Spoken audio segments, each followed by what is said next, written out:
Қазіргі кезде әрине толық адамдар толып кетті бізде. Оның себебі көп. Біріншіден адамдар аз қозғалады, екіншіден көп тамақ ішеді, тамақ қазір мол. Сондықтан ондай мәселе қазір ушығып кетті. Бірақ дегенмен шешімі бар. Олсын сен өзіңе ниет білдіруің керек қой. Ең бірінші ниет қой. Ниетсіз ештеме шешілмейді. Тілек ол ештеме шешпейді. Тілек деген желание, ол ештеме шешпейді. А ниет деген ол намерение. Ол сен соны шешуге оқталған, бел буған адамсың. Шешінген судан тайынбас деп алға басып істейтін кезде соны ниет дейді. Былай тілек ол тек. Арықтасам деген. Арықтасам деп жүре бересің, айлап, жылдап істеймін деген адам, арықтаймын деген адам, денемді қалпына келтірем, денсаулық қалпына келтірем деген адам білек сыбанып кірісіп кетеді. Ештеңе қарамайды. Сылтау іздемейді, неге оның істемейтініне. Ол үшін ең бірінші тамақты өзіңе не қылмау керек қой. Тамаққа сыйынбау керек. Тамаққа сыйыну қатты болып кетті бізде. Тек тамақ. Бұрын енді көп аштықты көрді, қиындық көрді аталарымыз. Соның да әсері бар шығар әрине. Қиын замандар болды. Сондықтан қазір тек ең бірінші мәселе тек үйде тоңазытқышты тамаққа толтыру. Шындығында тамақ қазір 24 сағат кез келген жерде бар. Адам бар жердің бәрінде тамақ табуға болады. Кішкене ақшаң болса, кішкене тілің болса, сен тамақ табасың.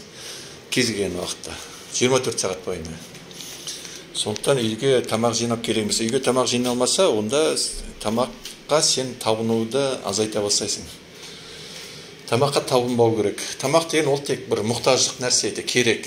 Жаның үзілмеу үшін керек нәрсе. Оны біздер рахат құралына айналдырғанбыз ғой, адамдар.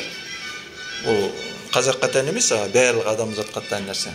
Рахат алу, ләззат алу құралына айналып кеткен оңай жолы, оңай құралы. Өйткені ләззат алу, рахаттанудың жолдары көп. Соның ішінде тамақпен рахаттану ол ең оңай жол. Содан осы жеке табынушылық болып кетті тамаққа. Және оның ішіне адамның қимылы азайды. Қазір бәрі жайлы, бүкіл жағдай. Отырасың тамақ ішкенде, биік столға отырасың. Сосын машинаңа отырасың, сосын жұмысқа барып тағы столға отырасың, немесе диванда отырасың. Кешке келіп тағы диванға жайғасасың, шаршап келдім деп. Ешқандай қозғалыс жоқ, тамақты тек тыға бересің. Сондықтан ол әрине ушығып кетті. Бірақ жеке табынушылықты қойсаң тамаққа, соның өзі-ақ саған не бере бастайды? Көмек бере бастайды. Тамақты табынушылыққа айналдырмау керек. Тамақ тек мұқтаждық ретінде ішуің керек. Күніне 1 рет, 2 рет ішсең, сен өліп қалмайсың. Былай жетеді саған. Сонымен-ақ 1-2 айдың ішінде сен бірталай артық салмақ тастайсың. Кем дегенде бір 10 килодай артық салмақ түседі. Сосын барып әрине жайлайды ол. Оның өзінің несі бар, әртүрлі себептері бар. Мен қазір жерде тек қысқаша форматта айтып отқандықтан қысқаша оны тағы ашып қарауымызға болады бөлек материалда. Әзірше сол тамаққа табынбау керек ең бірінші мәселе сол. Сосын көбірек қимылдау керек.